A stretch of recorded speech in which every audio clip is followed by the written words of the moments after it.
یہ ناظرین ہم نے اب گفتگو کی کہ کس طرح سے ایک جماعت اپنی جمہوری روایات، اپنی جمہوری اقدار کے برعکس مختلف ادوار میں، خواہ وہ اس سے پہلے نواز شریف صاحب کا دور ہو یا اب عمران خان صاحب کی حکومت ہو، اس میں ایک ایسا کردار ادا کرتی رہی ہے جس پہ سوالات اٹھتے ہیں، جس پر انگلیاں اٹھتی ہیں۔ پاکستان پیپلز پارٹی کا نام، پاکستان پیپلز پارٹی کی ساکھ اسی بنیاد پر قائم تھی کہ وہ ایک جمہوری پارٹی ہے جو کہ جمہوری اقدار کو فروغ دیتی رہی ہے۔ آگے بڑھتے ہیں ناظرین، بھارت نے چین سے مار کھائی، اپنے 20 فوجی ہلاک کرائے، پوری وادی گلوان سے ہاتھ بھی دھو بیٹھا، خفت اٹھائی، بھارتی فوج اور حکمران اپنے عوام کے سامنے شرمندہ ہوئے۔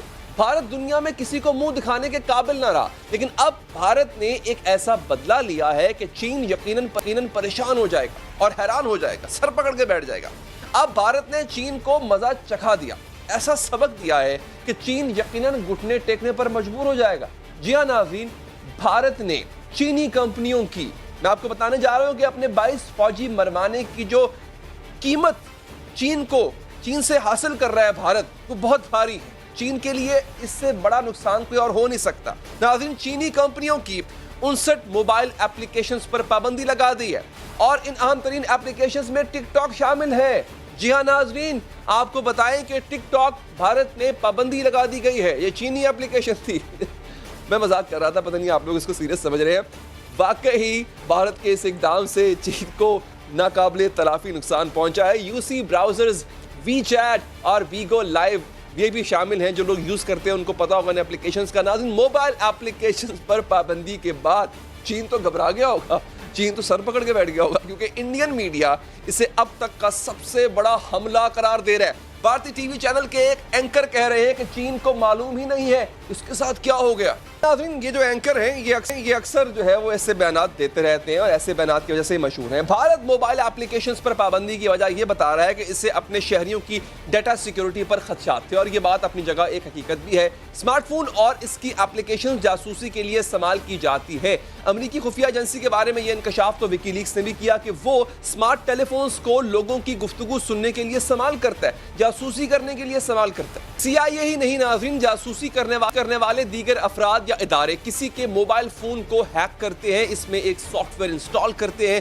جسے کمپیوٹر کی زبان میں میل ویئر کہا جاتا ہے، پھر انہیں موبائل فون تک ویسی ہی رسائی مل جاتی ہے جیسی اصل صارف کو حاصل ہوتی ہے۔ اکثر کوئی اپلیکیشن انسٹال کرتے ہیں تو آپ سے پوچھا جاتا ہے کہ کیا میں آپ کے کانٹیکٹ تک رسائی لے سکتا ہوں، کیا آپ کے کیمرہ تک رسائی حاصل کر سکتا ہوں، لیکن ہیکرز آپ سے پوچھے بغیر بھی آپ کا ڈیٹا چرا لیتے ہیں، آپ کی ذاتی معلومات سے آگاہ ہو جاتے ہیں۔ ہیکرز کے سامنے آپ کی تمام پرائیویسی ختم ہو کر رہ جاتی ہے۔ اگر آپ نے انجانے میں کوئی ایسی اپلیکیشن ڈاؤن لوڈ کر لی جو جاسوسی کے لیے استعمال کی جاتی ہے، یا کسی ہیکر نے آپ کے علم میں لائے بغیر آپ کے موبائل تک رسائی لے لی، تو آپ ایک کھلی کتاب کی طرح اس کے سامنے آ جائیں گے۔ آپ کے اسمارٹ فون کا GPS اسے بتائے گا کہ آپ کہاں جا رہے ہیں، آپ کی کانٹیکٹ لسٹ اس کے علم میں آ جائے گی۔ آپ اپنے موبائل سے اپنا ہیکنگ اکاؤنٹ استعمال کیا تو بینکنگ اکاؤنٹ استعمال اگر آپ نے کیا موبائل سے، تو آپ کے بینک اکاؤنٹ کا نمبر، پاسورڈ، اکاؤنٹ رقم، سب کچھ وہ ہیکرز کے سامنے آ جائے گا۔ آپ کا فون ہیک ہو چکا ہے تو اسی فون کا مائک ہیکر کو آپ کی گفتگو سنا رہا ہوتا ہے۔ ہیکر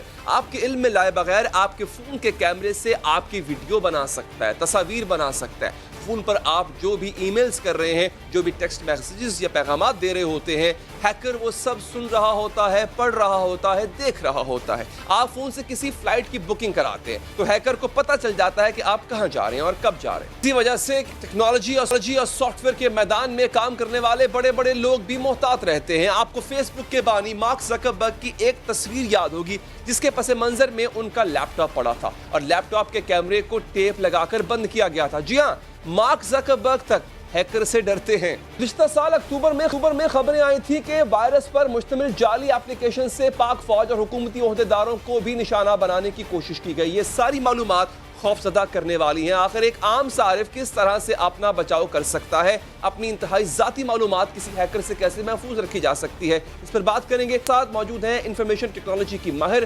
محترمہ رابعہ صاحبہ۔ رابعہ صاحبہ، شکریہ آپ کے وقت کا۔ یہ بتائیے گا کہ کیا واقعی ممکن ہے کہ آپ اس طرح کی اپلیکیشنز کے ذریعے کسی کی جاسوسی کر سکیں؟ انڈیا نے یہی وجہ بتائی ہے کہ اس نے ٹک ٹاک بین کیا، باقی اپلیکیشنز بین کی۔ بہت شکریہ مجھے دعوت دینے کا اس موضوع پر بات کرنے کے لیے۔ ایکچولی ہم جب بھی کوئی ایپ استعمال کرتے ہیں ایڈورٹائزنگ کیونکہ جو مونیٹائزیشن ماڈلز ہوتے ہیں اس کے ذریعے تو ہماری کچھ نہ کچھ بیسک ان آئیڈینٹیفائبل ڈیٹا ویسے بھی جا رہا ہوتا ہے ہمارے ملک سے باہر.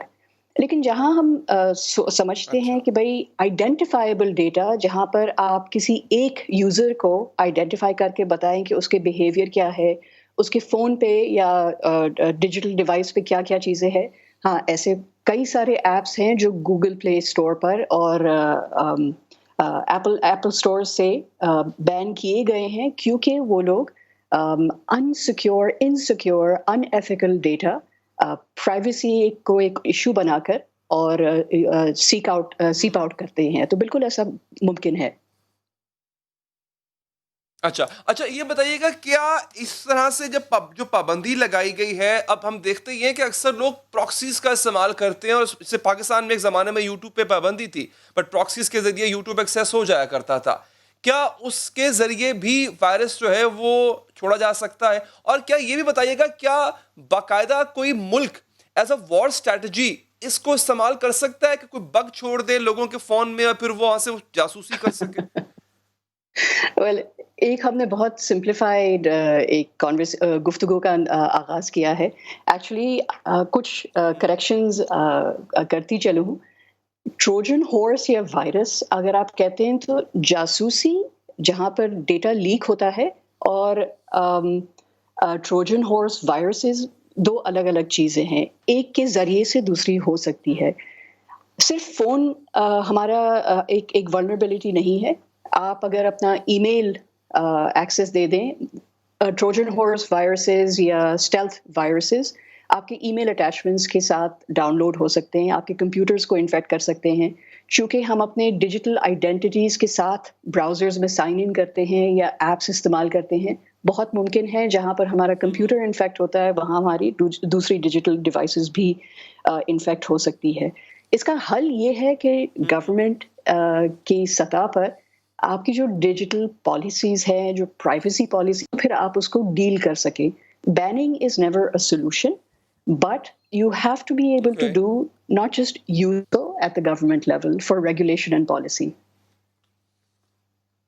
اچھا، اصل میں جو اس کو میں نے اوور سمپلیفائی کیا تھا وہ اس وجہ سے کیا تھا رابعہ، کیونکہ انڈین گورنمنٹ نے اس کو بڑا اوور سمپلیفائی کیا کہ ٹک ٹاک پہ پابندی ہے جی، many other applications are banned کیونکہ جی ہماری سیکیورٹی کو خدشہ ہے. اب national security I don't know TikTok سے کیسے بریچ ہو سکتی ہے، I have no kilo, but انہوں نے یہ کہا کہ اس کو بند کر دیا. تو آپ کو لگتا ہے کہ کسی بھی سٹیج پہ جا کے کوئی ملک انویسٹ کر سکتا ہے اس طرح کی کسی بھی چیز میں جہاں وہ ٹک ٹاک کے ذریعے یا کسی بھی ایسی اپلیکیشن کے ذریعے کسی ملک کی سیکیورٹی پہ حملہ کر دے؟ اگین آپ بین کر بھی دیں گے تو آپ نے خود سوال کا جواب ہی دے دیا ہے کہ وی پی این کے ذریعے یا پراکسی کے ذریعے استعمال جاری رہتا ہے. اصل میں جو یوزرز ہیں ان کو تو پتہ نہیں ہے کہ شاید ان کے فون کے ساتھ یا ڈیجیٹل ڈیوائسز کے ساتھ کیا ہو رہا ہے. اس وجہ سے ہم کہتے ہیں کہ بھائی اویئرنیس پیدا کرنا پرائیویسی کے بارے میں بہت بہت ضروری ہے. لیکن اگین یہ بڑی ضروری بات ہے کہ آپ کو پتہ ہونا چاہیے کہ کون سی چیز آپ کے لیے نقصان دہ ہے اور کون سی چیز آپ کے لیے خطرناک ہے. ناظرین، ایک سکینڈل ہے اس کا ہم ذکر کریں گے. آپ کی ہماری کیا بچیاں اب اسکولوں کالجز میں بھی محفوظ نہیں ہیں؟ بریک کے بعد بات کریں گے.